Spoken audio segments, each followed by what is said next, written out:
प्रिय किसान साथियों, आपकी भी फसल गेहूं की फ्लैग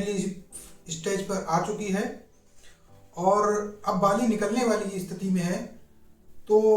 ऐसी कौन सी चीजें डालें जिससे कि आपकी लागत में कमी आए और उत्पादन में बढ़ोतरी हो। तो आज इसी विषय पर हम चर्चा करने वाले हैं।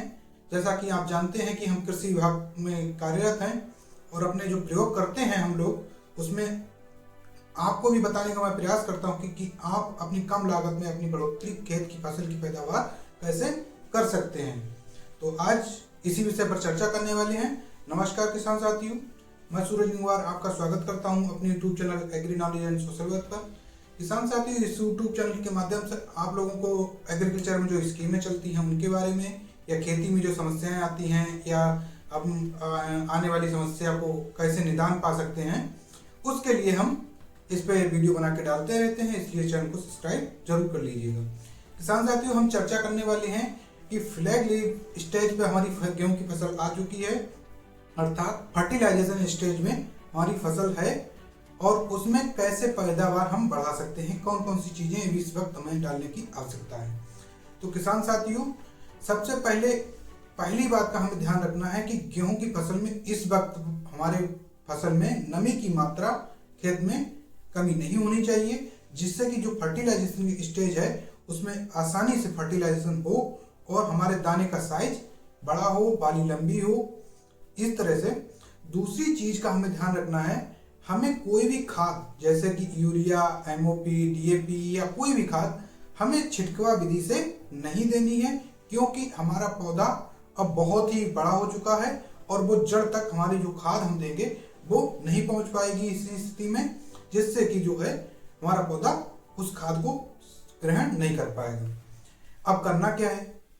खाद अगर देनी है तो कोई भी न्यूट्रिएंट या खाद आपको देना है तो उसे फोलियर स्टेज मतलब पर्णीय छिड़काव के माध्यम से आप उसे दे सकते हैं।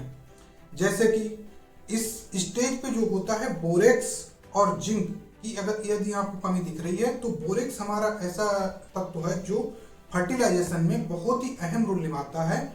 जिससे कि हमारा ज़्यादा से ज़्यादा फर्टिलाइजेशन होता है पौधे के अंदर और हमारा दाना ज़्यादा से ज़्यादा भरता है बाली में और बाली भी लंबी होती है। बोरेक्स के लिए आपको क्या करना है, आपको बोरान की मात्रा जो है कितनी रखनी है, 200 ग्राम प्रति एकड़ अर्थात 1 ग्राम प्रति लीटर पानी के हिसाब से 0.1% भी बोल सकते हैं इसे मिला करके आप अपने खेत में छिड़काव कर दीजिए। दूसरा जो जिंक की सल्फेट की मात्रा रखनी है आपको, वो आपको 0.5% अर्थात 1 लीटर में 5 ग्राम की मात्रा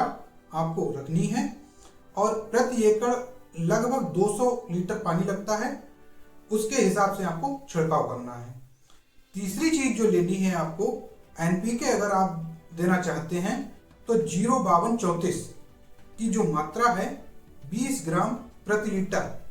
की मात्रा आपको लेनी है, अर्थात 2% जो लेते हैं उसके हिसाब से आपको प्रति लीटर के हिसाब से घोल के बड़ी छिड़काव जो है कर देना है। अगर आपको स्मट की समस्या दिख रही है कहीं पे, स्मट की पहचानेंगे कैसे कि हमारी जो गेरुई होती है, कंडुआ रोग जिसे बोलते हैं, वो लगने की समस्या है, तो उसमें आप सबसे पहले देखेंगे जो झंडा लीफ है, फ्लैग पत्ती है हमारी बीच वाली, उसमें देखेंगे अगर वो पीली पड़ रही है तो समझ जाइए कि हमारे भी एक अच्छा फंजीसाइड यूज कर सकते हैं। जैसा कि कार्बेंडाजिम है, मैंकोजेब है, साफ यूपीएल का नाम से आता है, ये भी यूज कर सकते हैं, अच्छा फंजीसाइड है, इसे आप यूज कर सकते हैं।